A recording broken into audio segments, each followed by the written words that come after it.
Amém. Essa é a igreja de Cristo. Aleluias.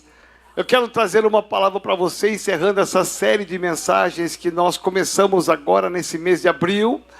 A mensagem da ressurreição. Ele está vivo. Vivo está. A mensagem que ouvimos dos evangelhos e que nós estamos encarnando esta mensagem e tornando ela prática para a nossa vida.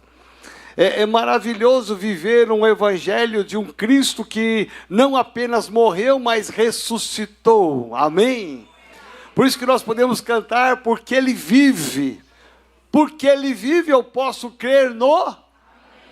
Então, diga bem forte, porque Ele vive, eu posso crer no... É por isto. Por isso que mesmo que você não enxergue algo bom de amanhã, você sabe que esse Cristo vivo te habilita a enxergar pela fé. Eu posso crer no amanhã, que amanhã haverá esperança. Tudo pode mudar. Amém? Nós estamos no final do mês. Tem muita gente falando assim, meu Deus, que mês difícil, que mês complicado, que situação complicada. Meu irmão, o mês ainda não acabou. Hoje é dia 27. Faltam ainda alguns dias para terminar o mês e muita coisa pode mudar.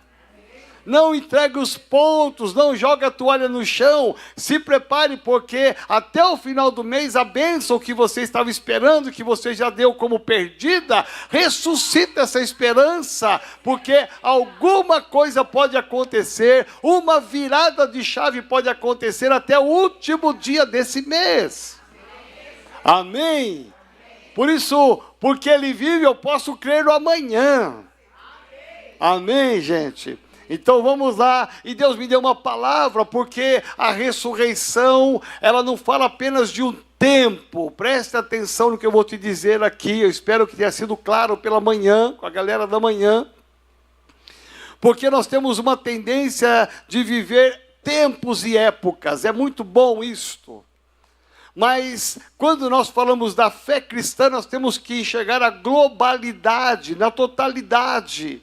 Ou seja, nós não podemos encerrar o mês de abril dizendo que bom, esse tema foi bom, Jesus ressuscitou, bom, agora vamos para o tema de maio, é sobre família, e vamos esquecer agora a ressurreição, porque vem família, terminando família, vem um outro tema em junho, meu irmão, a gente fica de tema em tema, é muito importante o tema para você entender melhor a palavra, mas quando nós falamos da ressurreição, esse tema tem que te acompanhar a vida toda, o mês todo, o ano todo, a semana toda, a toda a vida, esse tema tem que te acompanhar, amém? Porque esta é a chave, a vitória do Evangelho, a ressurreição de Jesus Cristo. Por isso que nós podemos cantar que Ele está vivo, porque esta é a maior verdade, a maior evidência, porque Ele está vivo. Então, Deus me levou a pensar sobre como é que nós vamos identificar Cristo vivo hoje. Como que nós vamos identificar? Aonde esse Cristo está? Você sabia que o mundo, as pessoas sem Jesus, elas estão procurando onde esse Cristo está? Não é à toa que as pessoas estão indo para seitas, para outras religiões, porque elas estão em busca de alguma coisa, alguma resposta para a vida delas, a vida espiritual. Porque enquanto a pessoa não entregar a vida para Jesus, há um buraco dentro dela. E esse buraco é do tamanho de Jesus. Por isso que Paulo diz que o meu espírito testifica com o Espírito de Deus que eu sou filho. Quando eu entrego a minha vida para Jesus, eu tenho o ingresso no céu, eu deixo de ser criatura para ser filho, e isso preenche a minha vida, aquele vazio vai embora, aquela incerteza vai embora, a insegurança vai embora, porque Cristo agora mora dentro de mim, amém? E as pessoas estão perguntando por aí, aonde está Cristo? Eu tive num evento hoje à tarde, eu estava conversando com um arquiteto, e esse arquiteto disse assim, eu estou numa obra faraônica, numa cidade do interior aqui de São Paulo, não vou nem falar o local para você. Ele falou assim, eu estou lá pela empresa, eu fico de segunda a sexta lá, numa obra de bilhões de reais. bilhões. E essa empresa está ali construindo uma igreja, tida como igreja, mas é uma seita. Um templo faraônico, e disse: apóstolo, eles têm tanto dinheiro, tanto dinheiro. Eu falei: Jesus, eu também queria ter tanto dinheiro. Eles têm tanto dinheiro que eles vão construir aqui em São Paulo, terminando essa construção bilionária lá no interior. Eles vão vir aqui na região do Brás, preste atenção. Aí você vai saber que igreja que é essa, ou tida como igreja. Eles compraram ali um tanto de propriedades que já estão ali mapeando para construir um templo maior do que os templos que existem lá no Brás. Maior. Só que não é uma igreja evangélica, é uma seita. E por que é que eles estão ali gastando, investindo bilhões? Porque as pessoas estão procurando um Cristo e que elas estão à caça desse Cristo e essas pessoas estão sendo levadas pelo engano, porque Cristo não está lá, que eu tenho certeza que não, porque eu conheço essa seita. Eu já ministrei no nosso seminário sobre essa seita. Mas é uma pessoa que tem muito dinheiro no mundo inteiro, enganando o povo, porque eles estão à caça de Cristo. Onde Cristo está? E essa é a pergunta da sociedade. E é sobre isso que eu quero falar com você, nesta noite. Amém? Está preparado? Amém. Então, olha só, abra sua Bíblia, Colossenses capítulo 1, verso 27. Colossenses 1, 27. Só para te lembrar, Colossenses está no Novo Testamento. Ok? Quem não teve escola bíblica dominical, né? Então tem que aprender isso aí. Eu disse pela manhã, e eu vou trazer aqui ainda, há muitos anos atrás, no seminário, eu aprendi, no Seminário Batista, eu aprendi um gráfico, e que nesse gráfico consegue se explicar a Bíblia toda, de Gênesis a Apocalipse. Se você entender a Bíblia toda, ao entendimento, e eu vou explicar a Bíblia toda, de Gênesis a Apocalipse, em 2 minutos. Aí você vai guardar esse gráfico, porque quando você quiser saber a sequência dos livros, está nesse gráfico, você vai saber explicar para qualquer pessoa a Bíblia toda, de Gênesis a Apocalipse, amém? Então vamos lá. Ok, obrigado, pastor Alex, conseguiu lá, né? Então Colossenses 1, 27 diz assim: aos quais Deus quis dar a conhecer qual seja a riqueza da glória. Olha só, a riqueza da glória desse mistério entre os gentios. Os gentios eram aqueles que deveriam ser alcançados, os não alcançados, aqueles não convertidos. E aí diz assim o apóstolo Paulo: isto é, Cristo em vós, a esperança da glória. Então diga bem forte comigo: Cristo em vós, a esperança da glória. Agora só as mulheres. Está fraquinho, mas vamos lá, os homens são mais fortes. Vamos lá, os homens. Uau, olha só. Agora eu vou dar mais uma chance para as mulheres. Vamos lá, 1, 2, 3. Ó, melhorou. Agora todos juntos, bem forte. Isso, agora feche teus olhos e diga agora decorado. Vamos lá, 1, 2, 3, todo mundo. 1, 2, 3. Isto, você pode aplaudir ao Senhor. Guarda isto. Cristo em vós, Cristo em mim, Cristo em você é a esperança da glória. Guarda isso no seu coração, porque esta é a grande verdade da ressurreição. Cristo não morreu, Cristo está vivo em mim. Ele está vivo em você. Ele está vivo em você. Cristo está vivo em nós. E essa é a esperança da glória. Os gentios, aqueles que não conhecem a Jesus, que precisam entender a riqueza da glória, a riqueza desse mistério, ele quer olhar para mim, para você encontrar Cristo. Por isso que Cristo não morreu. Ele ressuscitou e hoje Ele está vivo aonde? Em mim, em você, na igreja, na coletividade, na sua célula, na sua casa. Ele está vivo aonde você for. Cristo está vivo. Cristo não morreu, não ficou naquele sepulcro, mas Ele ressuscitou para habitar em mim e você através da unção do Espírito Santo. Por isso que Paulo vai deixar bem claro esse texto, e ele vai dizer que em nós habita esse Cristo e que somos a esperança da glória. Meu irmão, vamos parar para pensar aqui, quem não tem Jesus está perdido nesse mundo.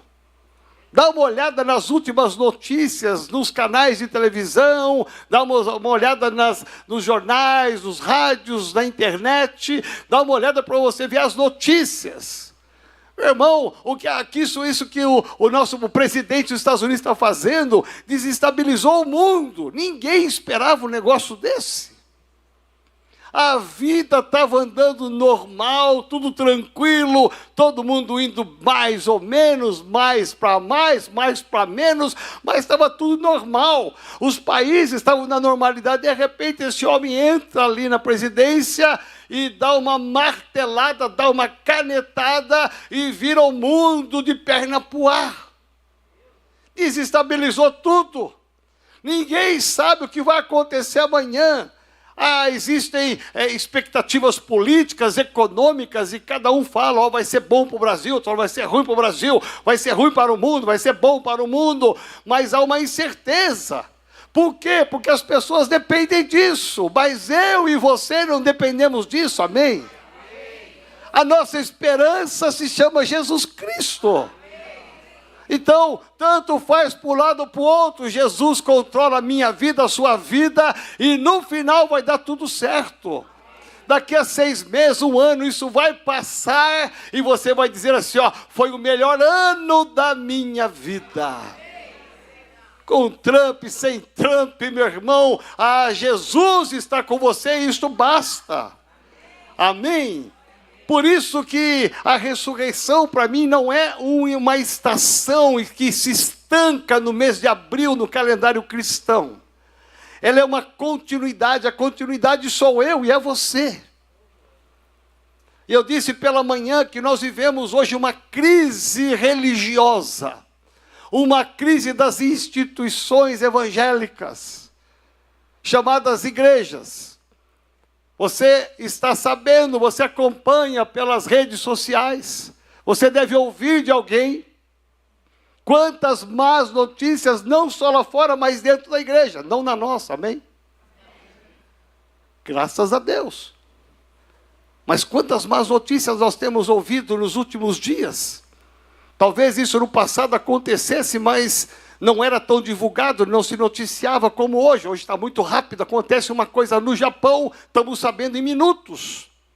Em segundos estamos sabendo a notícia. E você vê hoje os escândalos acontecendo, porque igrejas têm deixado de ser igrejas, pastores têm deixado de ser pastores, membros têm deixado de serem membros, crentes têm deixado de ser crentes. Eu fui certa vez numa delegacia, não vou falar qual que é para você não ir lá, amém? Eu fui fazer visita para uma pessoa que era parente de uma pessoa aqui da igreja. O senhor pode ir lá visitar, está em crise lá. Havia uma situação complicada que ele se envolveu e eu fui lá.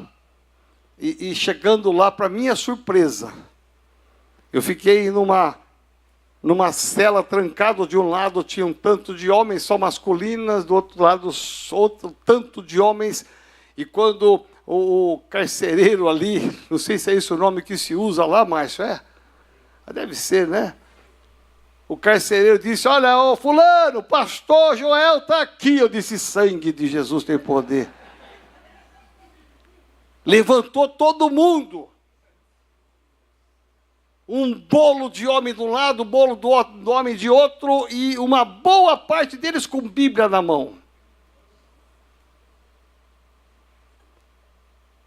Eu falei, Jesus, se arrebentar essa grade, eu estou frito. Vou me espedaçar aqui. E aí eu comecei a falar para aquele irmão lá. parente do irmão da igreja aqui, da esperança de Jesus, da vida com Deus. Todos os outros, uma reverência ouvindo. O que eu deduzi? Uma boa parte ali vem de berço evangélico. Filhos de crentes. Aí você fica perguntando onde Cristo está. Porque coisa boa não fizeram para estar lá, sim ou não? Sim. Ninguém está lá porque quis estar lá para ficar comendo de graça do governo. Algum delito cometeu. Mas gente que um dia congregou, um dia estava na comunhão, e que hoje está lá trancafiado. E a gente percebe que, muitas vezes, dentro do cristianismo falta Cristo. Preste atenção. Porque nesse afã de a gente querer ter coisas, eu disse pela manhã, repito, eu sou favorável a você ter o melhor carro, a melhor casa, a melhor comida, o melhor restaurante, a melhor roupa, a melhor passeio, eu sou favorável a isso porque isso é promessa de Deus. Mas não pode ser o meu foco apenas ter, se eu não ser. Eu preciso ser para depois ter. Deu para você entender? Porque tem gente que quer ter para depois ser.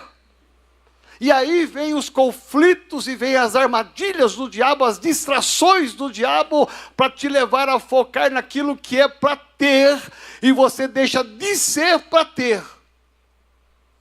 E o diabo arma muitas armadilhas para te pegar. Porque ele sabe aonde está o teu coração, aonde você quer chegar. Então tem que ter um cuidado, porque o cristianismo verdadeiro, a igreja verdadeira, nós precisamos primeiro ser o Cristo ressurreto, para depois ter o cumprimento das promessas, amém? Porque as promessas virão, porque Deus se agrada daquele que é verdadeiramente, que tem uma identidade. Eu sei que eu sou de Cristo, isso me basta. Eu jamais vou abrir mão do evangelho, jamais vou cometer um delito, alguma coisa errada, grave ou pequena, porque eu sei quem tenho crido, isso me basta. Mas na Bíblia nós encontramos pelo menos 5 situações que Deus rejeitou alguns homens e algumas mulheres. 5. Porque desagradaram a Deus. Primeiro deles, Caim. Tinha tudo para dar certo, como seu irmão Abel. Mas ele ofereceu um sacrifício sem fé e com coração errado. Veja, ele ofereceu o sacrifício, só que foi errado e com coração errado. Motivação errada. O grande rei Saul, lá em 1 Samuel, ele desobedeceu às ordens de Deus várias vezes como rei. E ele foi rejeitado por Deus. Sansão, o grande homem, em Juízes capítulo 16, foi um homem que brincou com o pecado e quebrou um voto de consagração, e Deus desagradou dele. Você vai para o Novo Testamento, Judas, Mateus capítulo 26, e você vai perceber que Judas traiu Jesus por umas poucas moedas. E não só traiu, mas ele não se arrependeu e se enforcou. Foi rejeitado. Ananias e Safira ofereceram uma oferta no altar, mas uma oferta mentirosa. Uma oferta escura, com falhas. E Deus não se agradou nem dele, nem da sua mulher. Diga assim: Senhor, me ajuda, para que eu jamais seja rejeitado. A gente pouco fala disso, mas Deus, ele tem princípios, ele trabalha com valores. Deus, ele trabalha com princípios da nossa vida, e ele quer sempre o melhor para mim e para você. Na vida cristã não tem atalhos. Não tem atalhos, deixa eu dar uma saidinha fora aqui para ver se dá certo. Não, porque no final todos esses 5 casos, tem muitos mais na Bíblia, eles foram rejeitados porque eles simplesmente não cumpriram os princípios e os preceitos da lei de Deus. Não obedeceram e Deus os rejeitou. Mas Deus quer olhar para mim e para você, ele quer se agradar de mim e se agradar de você. Quando você é automaticamente alguém definido na fé, e você sabe abrir mão daquilo que não é fé, você sabe sair das ciladas do diabo, quando você tem uma atitude dessa, automaticamente Deus vai colocar nas suas mãos coisas que você às vezes nem merece, mas Deus vai colocar porque Ele viu, esse é o meu filho amado, essa é a minha filha amada, então Ele vai fazer de você um instrumento, por quê? Porque Cristo está vivo dentro de você, e você é um verdadeiro cristão. Amém? Pode aplaudir ao Senhor.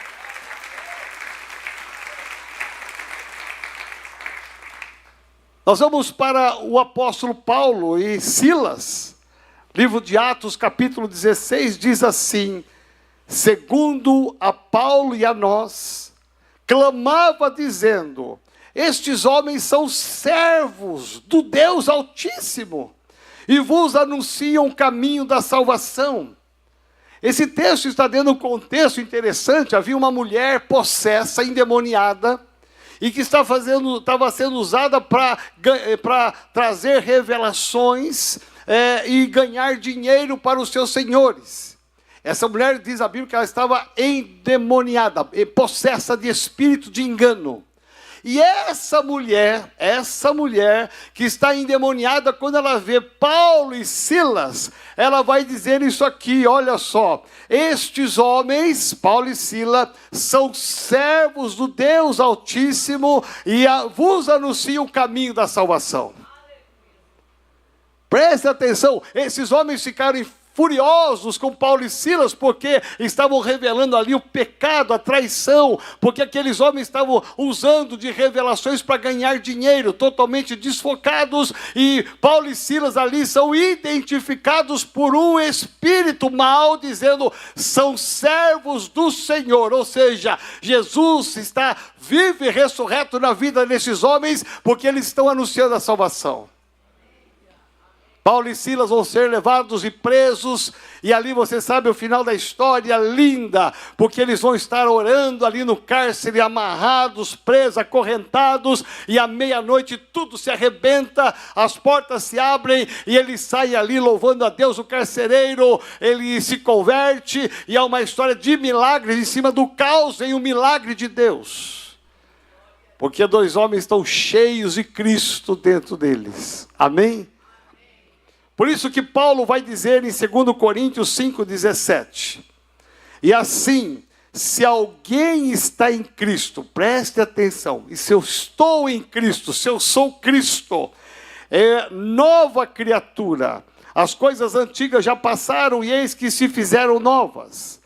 Paulo escreve aos Gálatas, capítulo 2, verso 20, logo já não sou eu quem vive, olha como isso é sério, já não sou eu mais quem vive, mas Cristo vive em mim, e esse viver que agora tenho na carne, vivo pela fé no Filho de Deus, que me amou e a si mesmo se entregou por mim.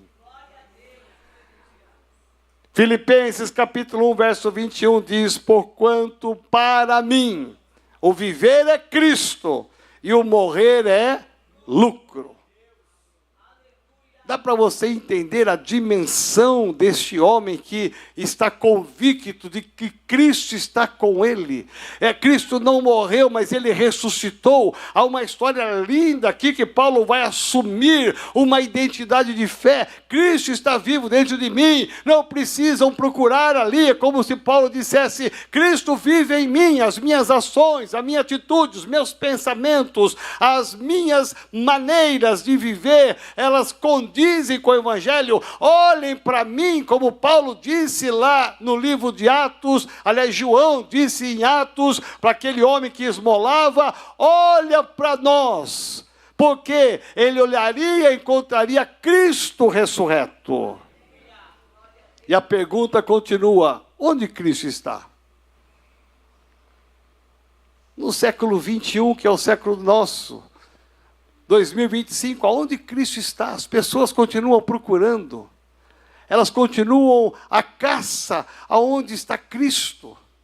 E aí nós podemos olhar, e eu olho para algumas características de Jesus que tem que estar em mim e você, amém? Eu disse pela manhã, repito aqui, nós não queremos uma igreja lotada, lotada de gente que não tem uma vida com Deus. Nós queremos uma igreja lotada e superlotada de pessoas que Cristo é o meu viver. Cristo vivo está dentro de mim. Não é o fato de você vir na igreja que torna isso verdade. Preste atenção, é muito importante você vir na igreja, é muito importante. É muito importante que você vai para a célula, demais. Ali você vai ter vínculos de relacionamento, mas não é suficiente. Você pode ofertar, dizimar, você pode trabalhar até na obra, mas Cristo tem que estar em você, sabe aonde? Nas coisas mínimas da sua vida. No corredor aqui da igreja, nos encontros da igreja, nos encontros da sua família, lá na empresa que você trabalha, as pessoas têm que olhar para você e falar assim, olha, este homem é o servo do Deus Altíssimo. O Anderson é o servo do Deus Altíssimo, lá na última cadeira. O Paulinho é o servo do Deus Altíssimo, lá na penúltima cadeira.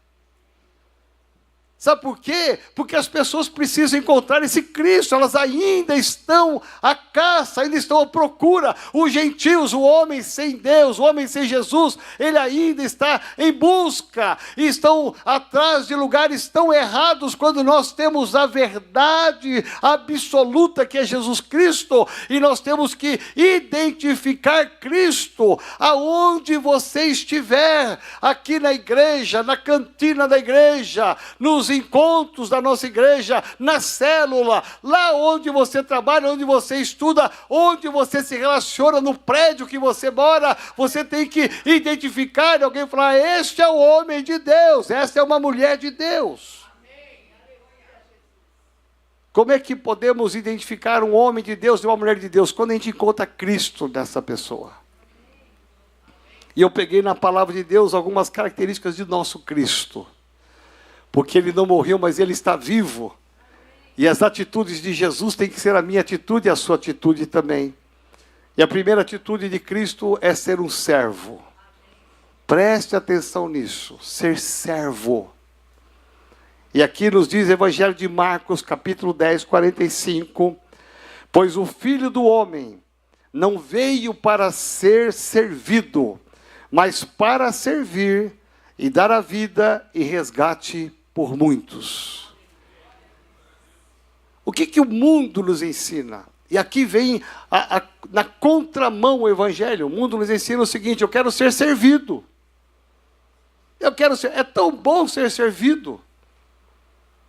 Eu disse aqui pela manhã, repito, um exemplo bem clássico, aqui na sexta-feira tivemos o encerramento aqui dos casais com um jantar lindo aqui, que o pastor Nino, a pastora Maria, a equipe toda aqui realizou um jantar de casais, foram 7 semanas lindas aqui, encerramos com um jantar maravilhoso.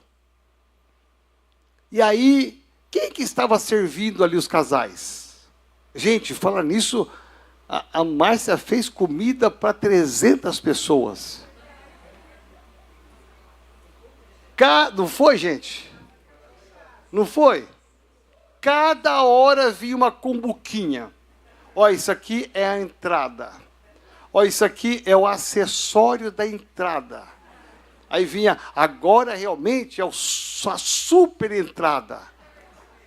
Aí você comeu, bom, agora vem o principal. Aí vem o principal, agora é o acessório do principal. Aí você começa, aí você vai ficando assim, ó. Aí depois de tudo ainda vem a sobremesa. 5 tipos de sobremesas. Gente, ela arrebentou com todo mundo. Ela e a equipe dela, uma equipe enorme que trabalhou ali com ela. Mas eu disse, um casal de empresários deixou a empresa na sexta-feira à tarde para vir servir a mesa de cada um de nós. Eu quero aqui honrar o Elito e a Paula. Amém? Você pode aplaudir ao Senhor pela vida deles?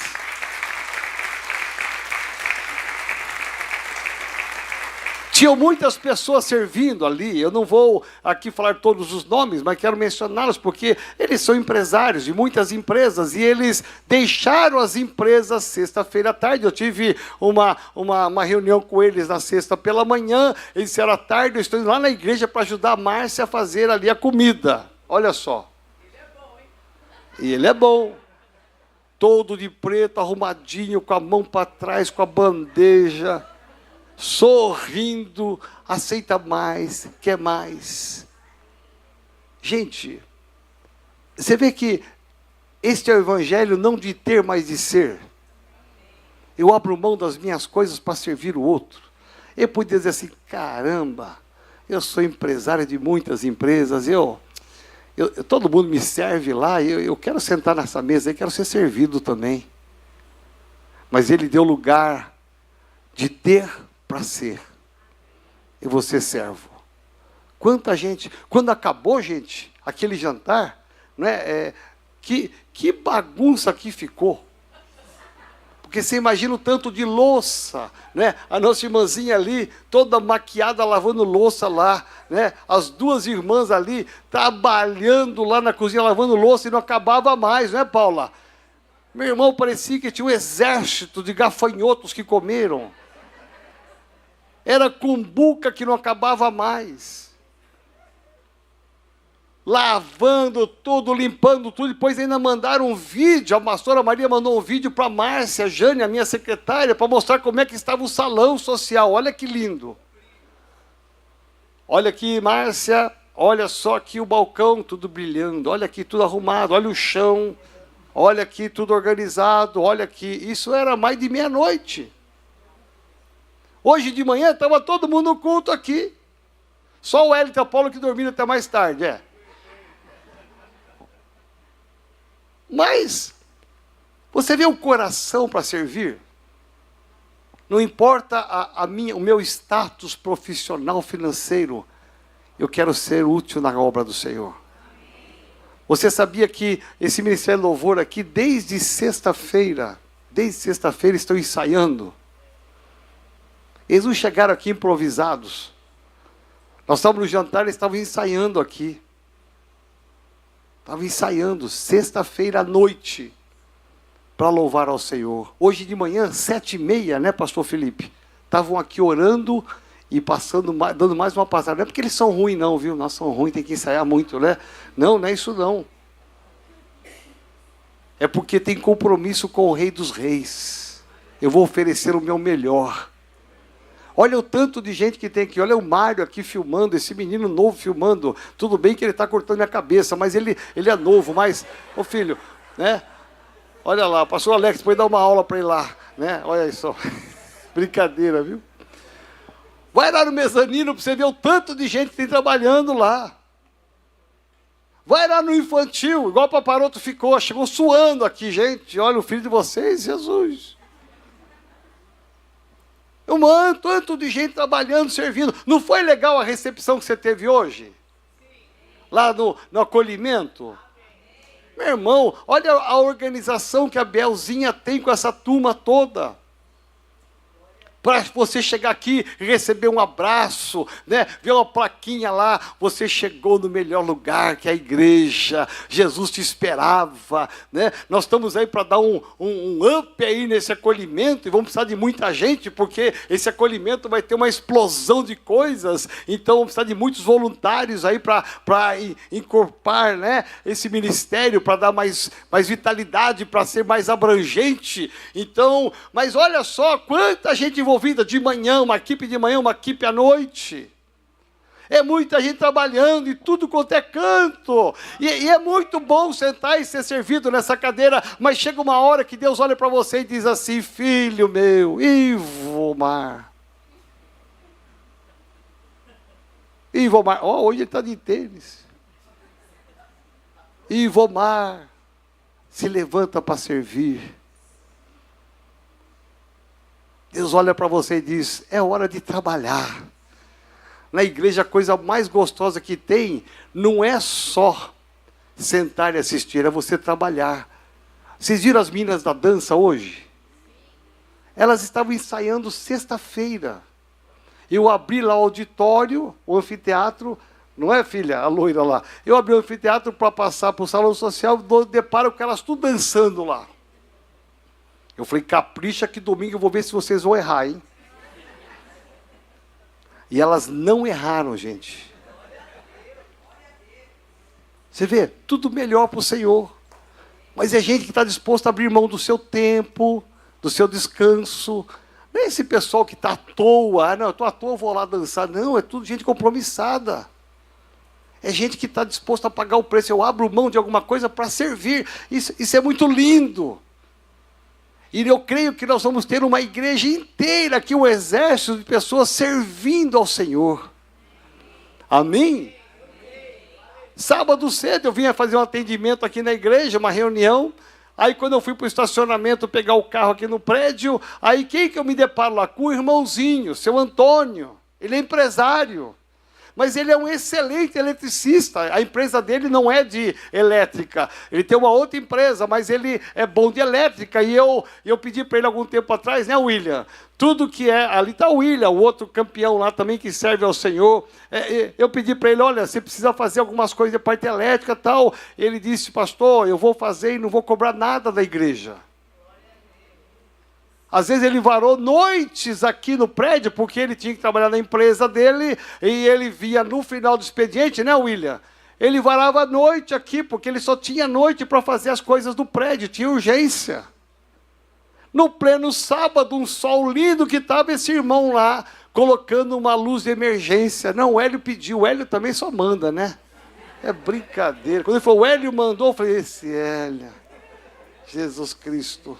Está ficando esperto esse Hélio, viu?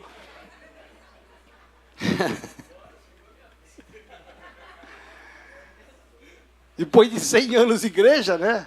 Deixa eu mandar em alguém aqui. Aí está lá o tiozinho lá, um senhorzinho de idade, com escada lá, pleno sábado. Falei, o senhor aqui é?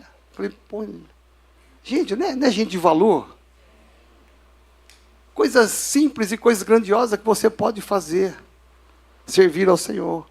Então, quando Cristo está dentro de você, você tem esse coração para servir, amém? Você acha Cristo numa pessoa que está servindo aqui, ó, de voluntário. Olha aqui o Anderson, lá de trás correu aqui para frente, ó. Amém, gente? Segunda característica, Jesus tinha uma humildade. Filipenses capítulo 2, 5 a 7. Tende em vós o mesmo sentimento que houve também em Cristo Jesus. Pois ele, subsistindo em forma de Deus, não julgou com usurpação ser igual a Deus, antes a si mesmo se esvaziou, assumindo a forma de servo e tornando-se em semelhança de homens e reconhecido em figura humana. Jesus, ele abre mão do que ele era para simplesmente obedecer na sua humildade. Eu abro mão daquilo que eu sou para servir o meu Pai. Um exemplo de humildade. O que o mundo nos ensina? A ser orgulhosos, a sermos prepotentes na maneira de andar, de olhar. Todo mundo tem que saber quanto que eu ganho um dinheirão, tenho um dinheiro aplicado, estou guardando, agora que o dólar baixou, a minha casa está cheia, tem uma caixa de sapato cheia de dólar lá. Aí você anda assim com o pescoção erguido. É o que o mundo ensina, a você ter coisas para você se sentir mais que os outros. E o Evangelho de Jesus é o contrário. Jesus era o próprio Deus, ele abriu mão da sua deidade para poder ser o que ele foi. Isso é o sinal de humildade. Não importa quanto você ganha, quanto você tem, não importa o quanto você conquistou na sua vida. Mantenha um coração humilde. Seja humilde. Humilde na sua maneira de tratar uma pessoa. Humilde no trato com aqueles que estão abaixo de você. Uma faxineira. Eu fui uma vez aí num lugar, foi um restaurante. Foi lá no Rio de Janeiro, nós estávamos lá no Rio de Janeiro, lá naquele hotel, na Barra da Tijuca lá. Lugar só nobre lá. Né, Dani? Só nobre. Aí nós estávamos no hotel lá e tinha uma moça tão sensível ali, limpando tudo, uma moça tão simples, limpando tudo, com uma alegria, gente. E limpar coisa de gente que, às vezes, larga tudo para trás, sabe? Larga tudo, a mesa, tudo, parece que passou uma galinha, caiu tudo ali pela sabe? Esparramou tudo ali, o ovo, as coisas ali. A pessoa... Aí você vai, oh, que porqueira é essa, né? A pessoa alegre, limpando, sabe?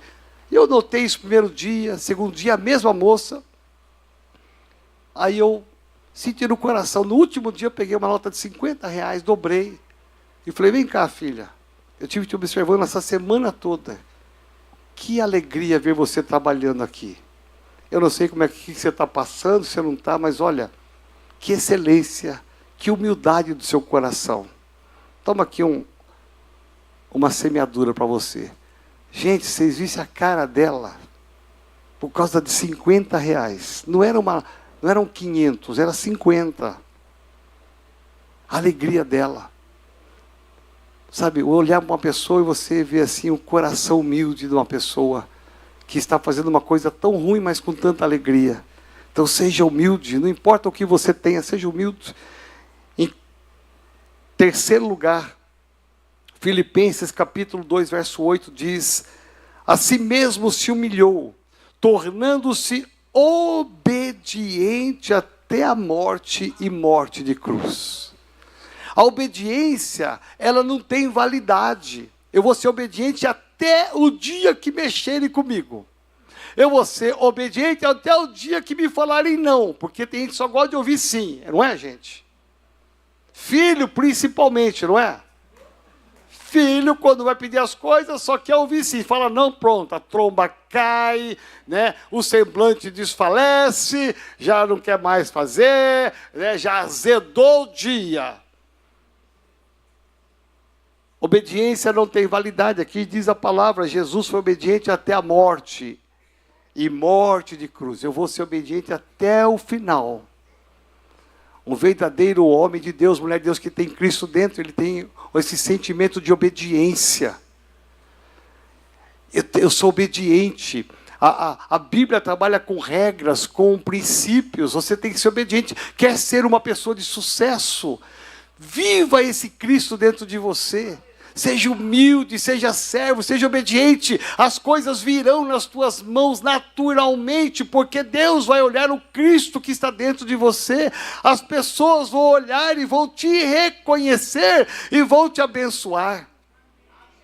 E Jesus foi esse exemplo de obediência. Quarto lugar, Jesus era submisso. João 6,38, porque eu desci do céu, não para fazer a minha própria vontade, sim a vontade daquele que me enviou. Submissão, eu sei o meu lugar dentro do corpo de Cristo. O submisso nunca se torna um rebelde, jamais. E o que a gente mais vê hoje dentro do contexto de igrejas é gente rebelde, rachando a igreja. E você vai ver um monte de portinhas aí, não são todas, mas um monte de portinha, que você pergunta, qual é a história dessa igreja? Quem é o fundador? Qual é a origem? Qual é a raiz? E se você for procurar, você vai ver que muitas vezes essa igreja é resultado de uma rebelião, de um racha. Ah, o pastor me disciplinou no altar, eu não concordei com a disciplina, falei com meia dúzia, convenci meia dúzia, e 1/3 do céu foi comigo abrir uma igreja.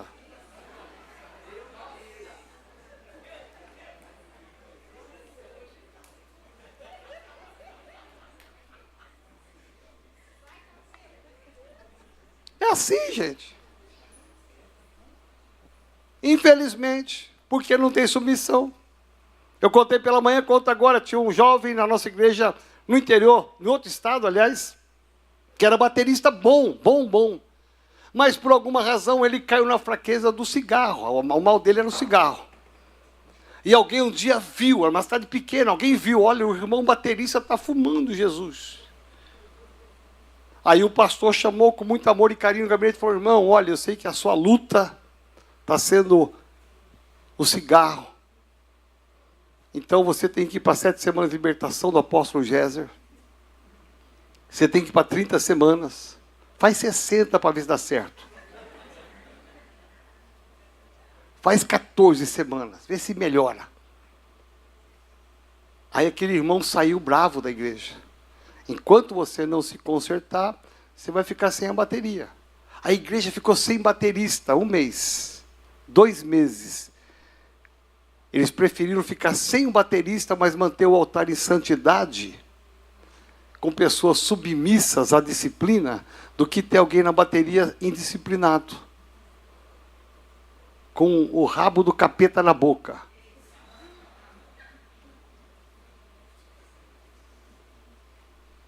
Aí, uma igreja em frente à nossa, que eu conheço, não vou falar o nome dela, esse membro foi para lá. Ah, já que não querem me deixar eu tocar aqui, também eu toco na outra. Foi lá, se apresentou o pastor, eu sou baterista, fez o teste, tocou batuque igual toca não sei aonde, tocou batuque lá. E aí o pastor, meu Deus, era a resposta de oração. Vem aqui, meu filho. Já apresentou o cara, está tocando lá. De vez em quando está uma fumaça lá dentro. Ele aproveita a fumaçada do ambiente, ele aproveita a fumaçar também. O pastor fala, nossa, a glória está invadindo até a bateria. Aí você fala, sangue de Jesus tem poder, e vamos que vamos. Então, submissão. Você quer ver uma pessoa submissa, conhecer ela, fala não. Eu digo sempre assim, você quer conhecer uma pessoa, dá um poder para ela, dá um cargo para ela, dá uma função para ela. Aí você quer conhecer a pessoa melhor, porque quando a pessoa não tem nada, você dá um poder, ela fica, se acha, né? Se acha. Aí você vai conhecer o coração dela, o que estava lá dentro, que trem que está lá dentro. Mas você quer conhecer melhor, tira a função que você deu para essa pessoa. Aí você vai conhecer quem é essa pessoa. Se ela é submissa ou se ela é rebelde. Amém? Está me entendendo? Penúltimo lugar, para acabar. Amém? Quinto lugar, santidade. Hebreus capítulo 12, verso 14. Segui a paz com todos, e a santificação sem a qual ninguém verá o Senhor. O mundo quer olhar para mim, para você, quer ver o Cristo ressurreto. O Cristo que não morreu, Ele está vivo dentro de mim, está dentro de você. Como é que Ele está vivo? Nas minhas atitudes, nas suas atitudes. Dá uma olhadinha no seu Instagram. Abre o seu Instagram, vê se tem santidade. Abre o seu Face, vê se tem santidade. Abre o seu WhatsApp, vê se tem santidade. Abre as tuas redes sociais, veja se tem alguma coisa que Deus não pode olhar. Dá uma olhada, como é que você lida com as coisas de Deus. Porque o pecado tem que ser um erro ocasional, não pode ser uma constante. Eu peco e peço perdão para Deus, eu peco e peço perdão para Deus, eu peco e peço perdão para Deus. Deus fala assim, peraí, você vai pecar de novo, filho? E tem alguns tão cara de pau que já pede perdão antes. Ó Deus, você sabe que eu vou pecar, então me perdoa, eu vou pecar ali, já pede perdão antes. Aí você fala, Jesus perdeu a capacidade de raciocínio lógico das coisas. Porque aqui diz claramente que sem a santificação ninguém verá o Senhor. Nem aquele que está em pecado vê o Senhor, porque interrompe as orações, interrompe a comunhão, você é tirado da mesa, você é rejeitado por Deus, e aí você começa a pensar o seguinte, ninguém vai ver o Senhor em você também. Por isso que vem a misericórdia de Deus, a graça de Deus, que nos perdoa, que nos purifica de todo pecado, para que a gente não peque mais. Amém? E por último, e aí eu quero que você fique de pé em nome de Jesus.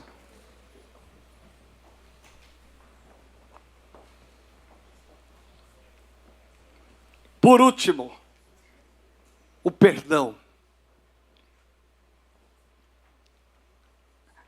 Lucas capítulo 23, verso 34. Jesus está diante de uma cena muito triste, complicada, da sua vida, do seu ministério. E aqui vai dizer o texto bíblico, contudo Jesus dizia, Pai, perdoa-lhes porque não sabem o que fazem. Então, repartindo as vestes dele, lançaram sortes. É impressionante, Jesus está numa cruz.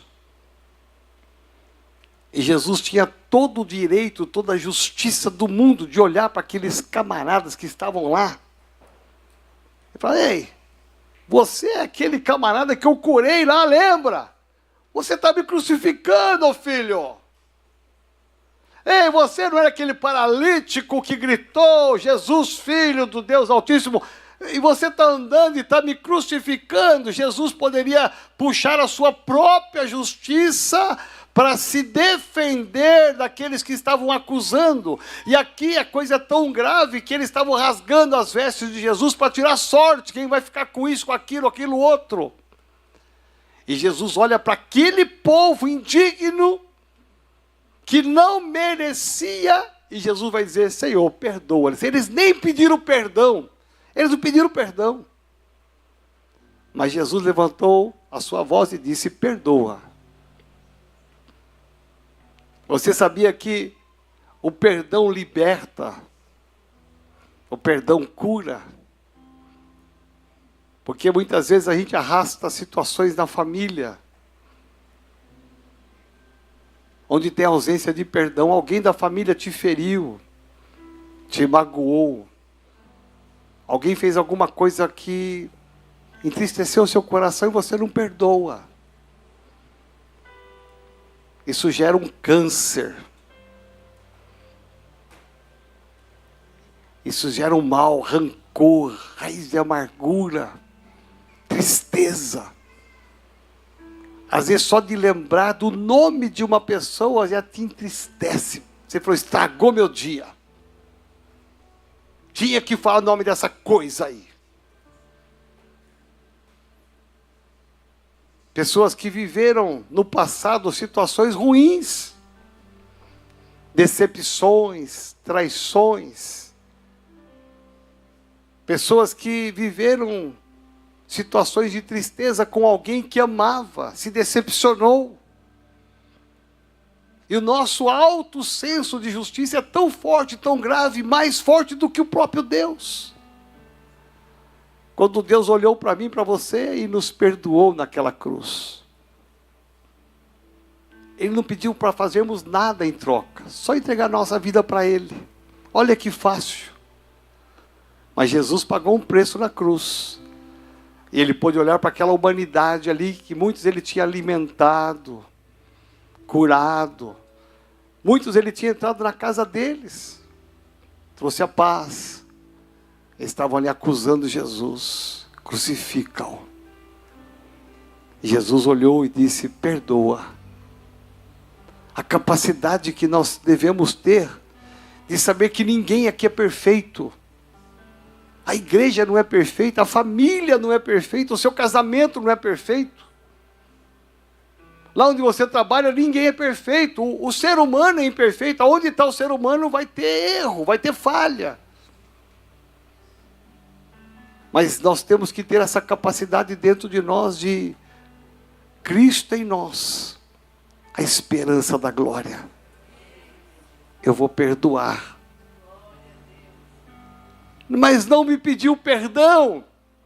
Eu estou certo, ele está errado. Mas eu vou lá. Cristo em mim, a esperança da glória. Eu vou lá e vou liberar o perdão. Eu quero me reconciliar. Eu quero ter paz comigo mesmo. Às vezes a gente arrasta uma tonelada nas costas. Uma bola. Um peso que está amarrado, acorrentado em você. Que se chama ausência de perdão. Não perdoo. Vou morrer e não perdoo. Eu conheço pessoas assim. São rancorosas, amarguradas. Pessoas tristes, infelizes. Um dia alguém vai falhar com você. Um dia você vai falhar com alguém. Existe essa santa e linda palavra chamada perdão. Que tira de nós esse peso. Essa culpa. Que nos reconcilia. Que torna um começo diferente. o perdão. Jesus foi perdão o tempo todo. O tempo todo a vida dele. E não foi por uma situação. A vida dele foi perdão. E em volta de todos esses 6 itens aqui, essas 6 características, está o amor. O amor. As pessoas têm que olhar para mim, para você lá na rua, lá fora, aqui na igreja, e saber o seguinte: é Cristo nele. O Vinícius que está bombando lá, no tênis lá, as pessoas têm que olhar para ele e falar assim: olha a trajetória desse menino, está decolando, está voando, Deus está honrando esse menino, conheço ele desde quando era novinho, firme na fé, olha onde Deus está levando esse moço, como tantos outros. As pessoas têm que olhar para ele, para mim, para você e dizer assim: Cristo nele é a minha esperança da glória.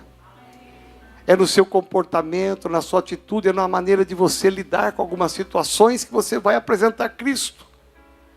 Você vai abrir mão da sua carne, você vai abrir mão das suas vontades, para que o Cristo que habita dentro de você, esse Cristo ressurreto, seja identificado para as pessoas. Eu vejo Cristo nele. Ao ponto de você achar no metrô uma carteira lotada de dinheiro.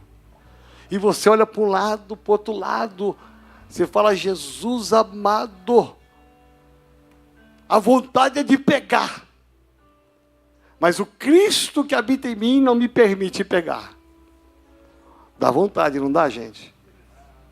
Você fala a resposta de oração: Jesus.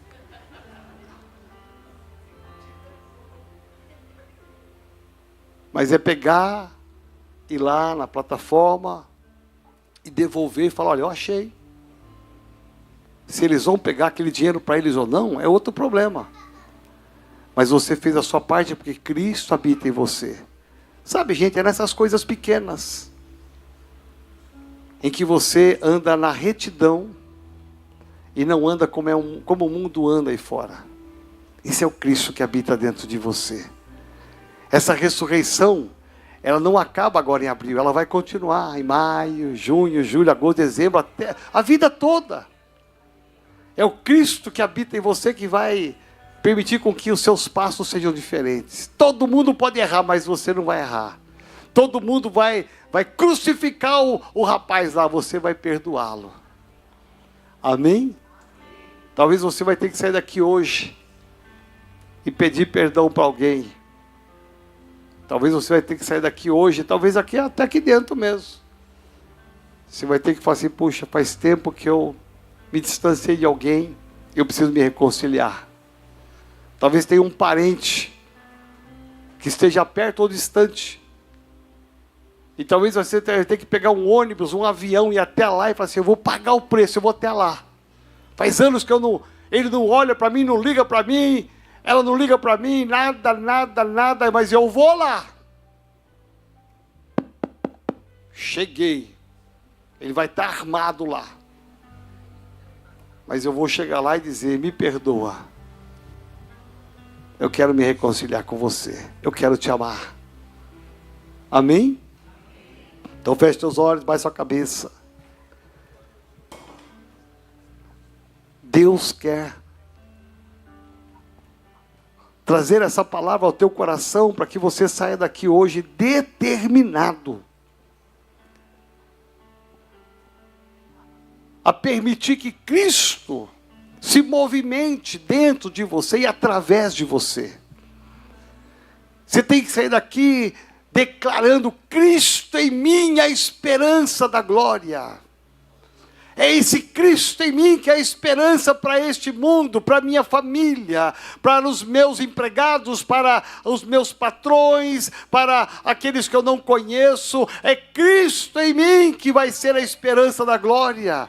Você tem que sair daqui hoje determinado a mudar alguns hábitos, a mudar algumas atitudes, a mudar alguns comportamentos, a mudar alguns pensamentos. Você tem que sair daqui hoje determinado a viver uma Páscoa contínua, todo dia, de todas as semanas, de todos os meses, de todos os anos, até Jesus voltar. Esse Cristo está vivo dentro de você.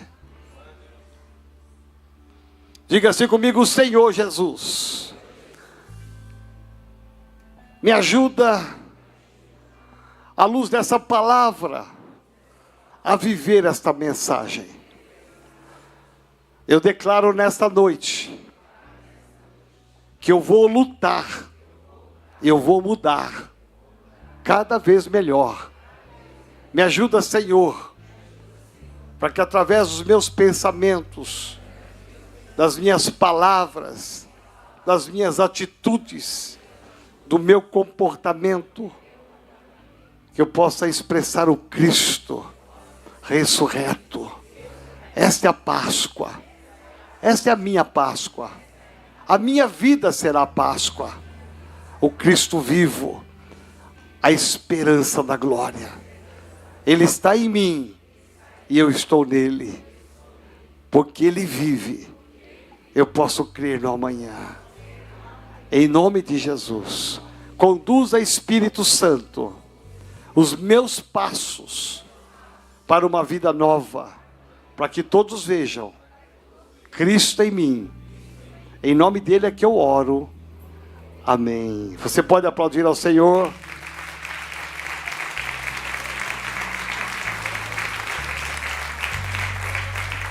Deixa eu perguntar aqui, não conheço todos, mas alguém que precisa ter um encontro real com Jesus?